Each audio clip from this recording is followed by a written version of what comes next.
Welcome to Reality Check. I'm Spiria Theron. Reality Check is your weekly dose of health, lifestyle, gossip, entertainment, and some of the hottest topics to keep you thinking. Kicking off the new year with a bang on this week's show. Tourette syndrome, a disorder most suffer from in silence.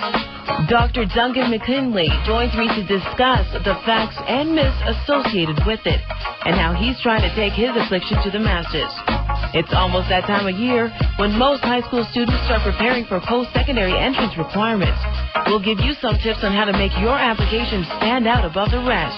And actor, model, and singer Sam Sarpong sits down with me and shares his thoughts on the ever-changing entertainment industry. Plus, the first Top 20 countdown of 2003 with Wayne Williams. Stay with us. You're tuned in to Reality Check on Flow 93.5, Toronto's Urban FM. Imagine a life of suffering in silence, enduring the pain and rejection from your peers and even your family because you suffer from a disorder you don't even understand. Our topic of discussion today, Tourette syndrome, a neurological disorder which is characterized by involuntary tics, sudden movements, and verbal outbursts. We're joined in studio today by Dr. Duncan McKinley, who not only suffers from TS, but is also committed to improving the quality of life for people with Tourette syndrome and other disorders. Welcome, Dr. McKinley. Thank you for having me. Oh, no problem. Now, if we can just get started, what is Tourette syndrome or TS? Sure. The dry, boring definition is the Tourette syndrome involves at least one type of involuntary noise and a couple of types of involuntary movements, and that needs to occur for at least a period of a year, and it causes significant distress and impairment in life, yada, yada, yada. Mm-hmm. A better definition, really, from an experiential point of view, is just that it's life magnified. I mean, it's like wearing all of your thoughts, your emotions, your behaviors, your impulses, everything on your sleeve. Right. And so whereas most people are fairly well inhibited, they've got good breaks over what they're thinking or feel like doing in a particular moment. People with Tourette's, those breaks are a little bit more leaky, right. And so things tend to come out and bubble to the surface and be a little bit more amplified than you would be if you didn't have this disorder. Mm-hmm. No, which means you could have a happy sort of reaction or an aggressive sort of reaction. Is that what you're saying? Well, I think that the technical definition of Tourette's tends to focus on the negative, where it's, okay, you're going to have involuntary movements called tics and twitches and different noises. You're going to get stuck on certain thoughts. I mean, all sorts of nasty stuff. But when you think of it more of as just an amplification of self, where everything's a little bit bigger, you're right. It can be happy stuff, it can be positive stuff as well as negative stuff. And the more people who experience the disorder recognize that, the less they're going to see it as a sentence and something being endured. And a little bit more just the quality of themselves. So it's you can lament the negative, or you can celebrate and focus on the positive. Great. Yeah. Now, what are some of the other behaviors associated with TS? Well, in terms of tics, they tend to be fairly upper body. And you see a lot of eye blinking, a lot of grimacing, mouth opening and closing, head jerking. In terms of noises, you might hear snorts, a snort or a whistle. Ha is one of mine. Sniffing in and out. People get fairly adept at hiding their tics, or at least trying to fit them into environmentally acceptable things, so that if they've got a sniff, they pretend they have a cold and they're blowing their nose a lot, that sort of thing. Okay. So you may not always recognize that a person's having tics when they have them, because they didn't fall off the apple cart yesterday. They know they're probably not going to get too many dances at this Friday's prom if they're walking around going ha all the time. So they fake it a bit. There's a number of disorders associated with Tourette syndrome, too, that are similar. Whereas Tourette's, your breaks over your movements and your noises are leaky. Often people with Tourette's also have something called attention deficit hyperactivity disorder, and that means you have leaky breaks over your attention or over your impulses in a situation. You might have obsessive compulsive disorder, so it's leaky breaks over your thoughts. So those are other sorts of symptoms that aren't Tourette's specifically, but you often see them in Tourette's. Right. Now, what causes the symptoms? It's neurological. doctors are still doing a lot of research trying to figure out exactly what's going on. I did some research for my PhD on a neuropsychological model of what exactly is happening in the brain when tics are formed. What it seems to be is that we learn extra things that we shouldn't. So if you walk through a doorway and blink at the same time, it was spontaneous. It was just coincidence that you happen to blink when you walk through the doorway. So your brain doesn't bother to remember that because there's nothing inherent to walking through a door that has anything to do with blinking your eyes. Mm-hmm. My brain remembers it. It's a little bit too much of an eager beaver, I guess. It wants to learn everything. And so every time I walk through a door, then I'm going to blink. And maybe when I sit down in front of this microphone, I blink. Well, now I've got that memorized, too. So anytime I sit in front of a microphone, I'm going to blink. You keep learning all these extra silly things. Eventually, you're blinking all the time, and it becomes a tic. You have enough tics, and they call it Tourette syndrome. Okay. All right. Well, can Tourette syndrome be inherited at all? It is. Again, ongoing research. People aren't exactly sure what's happening, but if you think of the genome, the human genome as the globe, they've pretty much got it narrowed down to the right continent, but they're still doing work to figure out what country it's in, what province, what city, what street, that sort of thing. Mm-hmm. In general, the theory that fits the available facts the best is that it's what they call a semi-dominant, semi-recessive trait. Well, blah, blah, blah. What that means is that mom carries a gene. She may or may not show it. Dad carries a gene. He may or may not show it. If both of those parents pass the gene on to the child, you've got Tourette's. Okay. Wow. Now, it's important to know that you do. I haven't mentioned this yet, and you haven't mentioned it either, but you do suffer from TS. I think of it as experiencing Tourette's. Okay, that's a better way to put it. You're experiencing TS. Now, there's different classifications for the tics. Can you explain them? Sure. You can think of tics in terms of, I've been mentioning motor tics versus phonic tics. Right. Now, a lot of people think of vocal tics, and vocal tics are tics where you're making noise using your vocal cords. But for diagnosis, you don't actually have to have a vocal tic. You have to have what's called a phonic tic, and that just means making a noise. Mm-hmm. So, as I mentioned before, sniffing in and out, you're not really using your vocal cords. You're not saying a word, but it would still get you diagnosed. So you can talk about noisy tics or non-noisy tics. Right. You can also talk about simple or complex tics. A lot of the tics I've been showing you so far and that I'm making as we speak are simple tics. And so whether it's a noise or a movement, it's a quick, purposeless, single phoneme or single muscle group type of tic. The more complex tics are ones that can be misunderstood. Mm-hmm. So, for example, echolalia is when you imitate back what someone else has said. And, of course, that you can look like you're just being a little brat in the schoolyard, and that's one that can get you beat up pretty quick. Coprolalia is the media-friendly tic. That's the one that everyone likes to talk about. It's the swearing tic. Mm-hmm. It's not that common in Tourette's, particularly not in mild cases or in children, but it's still up there. And in terms of complex motor tics, you could have a whole number of different simple movements like shaking your head or cracking your neck or hopping on one foot. You could have a whole number of these sort of combined together into a big tic collage that, again, if a person didn't know what was going on, they might think the person's having a seizure when they have this little, explosion of tic movements. Mm-hmm. Now, I know a lot of people associate swearing with Tourette syndrome, and you said it's not. It's coprolalia? Coprolalia. That's it. I'm sorry. But for someone who's, for example, a child who is not in an environment where there's a lot of swearing going on, how do they pick that up? Well, that's a very astute question, actually, because it's one of the interesting things about Tourette's.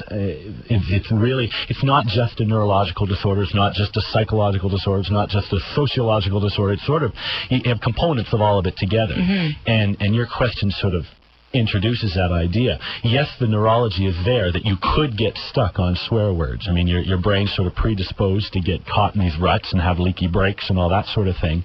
But if, tongue-in-cheek, if you grew up in a monastery and didn't have cable television or an older brother or sister and had never heard swear words before in your life, you don't have the software. You don't have the environmental aspects to input into that hardware, into the neurology, so you couldn't possibly have coprolalia. In a way, Tourette syndrome, the tics and different movements and noises you have are sort of a warped motor and vocal history of your past. Just as the old phrase "God be with you" eventually got condensed down into the customary goodbye that everyone says now. Having a certain job, having certain interactions with certain people on a regular basis may sort of get compacted and evolved into these tics. So when I was hoeing beans one summer for my summer job, at the end of the summer, I had a lot of arm thrusting tics in sort of a hoeing motion.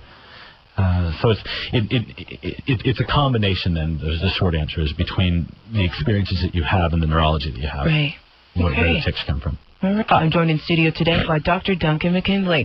He's here to discuss Tourette syndrome, a neurological disorder that for some can be extremely emotionally stressful because they suffer from a disorder that many still don't understand. Dr. McKinley, your story is so special and uplifting because you've risen above your disorder and you're a successful doctor. You're proof that there is life despite TS. Is that the message you try to convey in your presentations? Because I know you speak at schools and in your literature as well. Usually, somewhat. The message that I give is not only can you succeed in spite of some of the negative aspects of Tourette's, but you can also succeed because of certain aspects that Tourette's or a disorder can give you. Not just, persevering and learning positives out of the negatives that you experience, but there are certain positive aspects that this disorder gives you just as inherently as it gives you tics or obsessions or impulsive behaviors or rage problems. For example, there's a lot of people, a lot of very famous people in history that are either diagnosed or suspected to have had Tourette syndrome or some of these other disinhibiting type of disorders. People that have been incredibly good at sports, really fast reflexes that have had Tourette's. People that have been incredibly smart and come up with major theories of physics and things that have guided our thinking for the last 100 years. In terms of quick sense of humor, being very creative musically or in terms of writing, there's a lot of aspects that we don't often associate with a condition like Tourette's because we're so busy lamenting the negative. Right. And we're trying to hide the negative and we're putting so much energy into that. Often the person with the disorder themselves doesn't even recognize the positives until someone points them out to them that this is as much due to their neurology as the negatives were. Now, TS normally develops in young people, and children and teens. Walk us through a day in the life of a young person who might be suffering from TS. Well, I was diagnosed on a bit of a generational cusp where people older than me, when they were diagnosed, were a lot older than me, and people that are diagnosed that are younger than me now are usually a lot younger than me. And so my experiences may not exactly mirror those that other kids have had, but because kids often are diagnosed a lot quicker now. But if you're not diagnosed early on, if you don't know what's happening very early on, that can be very damaging. In fact, having been diagnosed now for 10 years and spending 19 years not diagnosed, I think when I look back on everything, I think I can sum everything up by saying not knowing what was going on was far more damaging than the symptoms ever could be. And not just damaging to me, but damaging to my relationships with other people. My parents didn't know what was happening, and they just thought I was being a histrionic, melodramatic brat, and I thought they were awful people for not understanding me, and difficulty with friends. Was it difficult for you? Did you have a hard time at school and family situation? Definitely. I suppressed my symptoms a lot. And that's the other interesting thing about Tourette's, that what's involuntary isn't necessarily the tic itself, but it's the urge to tic. So just as you scratch in response to an itch, we tic in response to what's called a premonitory urge to tic. And while you can hold it in, it's very hard to do so. It's like being covered with mosquito bites and holding your breath all for 8 hours, not giving in to the temptation. So it's distracting. You don't do as well at school, or you're more irritated. You're very anxious, obviously, because you're at war with yourself, and it's a quiet little war that no one knows about. And you're, at any time anyone reacts to you, you're afraid, did they just notice a tic? And if a tic does slip out, usually the response is so extreme because people don't understand what's going on. They think you're just goofing around. Then you think, well, I'm certainly not going to show any more. They're going to lock me up and throw away the key. It can result in explosions of frustration when you're trying so hard to do well and it's coming off miserably because you don't have the energy to keep up this facade all day, and people don't appreciate, obviously, how much effort you're putting in because you're not telling them what's actually going on because you're scared to tell them what's going on. I could spend hours talking about just what goes on, but yeah, certainly it's not that surprising that a lot of people with these disorders also get diagnosed with depression and mood disorders because they're really putting up with a lot. So there could be young people out there who are like a young child who's in their class right now, and their teacher might not understand why they might be acting out, or their parent might not understand why. They could think that they're just faking it, or they're just trying to draw attention to themselves. Right, absolutely, and not because they're a mean teacher or the kids in school are mean or the parents are mean, but just because everyone, in a sense, is a victim of ignorance. No one knows what's happening. And when I do my presentations, I often have teachers coming up to me afterwards with tears in their eyes saying, well, I feel so awful about the assumptions I've been making about this child. And again, it's not that they're an evil person. More information was needed, which is why a venue like this is phenomenal. And I really appreciate the invitation to come in and talk about it. Oh, we're trying to help. Now, what can parents do if they suspect their child is suffering from TS or? Well, because a lot of professionals out there are still becoming familiar with the disorder, it really helps if you're proactive as a parent and come in armed with as much information as possible. So learn about the disorder yourself, and also keep a logbook. Write down what movements or noises your child's making, when they're making them, how long they've been making them, how frequently, if there seems to be situations that increase or decrease the symptoms. If you have an opportunity to tape your child, either videotaping or audio